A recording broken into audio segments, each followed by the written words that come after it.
काय झालं इकडे? काय झालं? मम्मी जवळ बी असाच ड्रेस आहे हां. पण असं नाही. अच्छा, मम्मीकडे असा ड्रेस आहे माझ्यासारखा? हा पण असं जरा आहे पण असं नाहीये. बरं बरं, छान दिसायले का मग? मम्मी तर काहीच म्हणली नाही. मम्मीला ड्रेस बी नाही बघितलं. मम्मी आली बी नव्हती स्कूलमध्ये.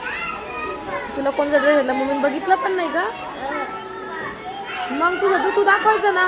पहिले तर मला माहीतच होतं ड्रेसचा कलर बी कोणता ड्रेस बी कोणता आहे. हां. बरं. मम्मी शाळेतून घरी जाते ना तर मला पप्पाला खायला घेऊन देते. खायला घेऊन देते? पप्पा थँक्यू म्हणायचं मग. थँक्यू म्हणायचं पप्पाला. घेऊन देते. हो. बरं ठीक आहे.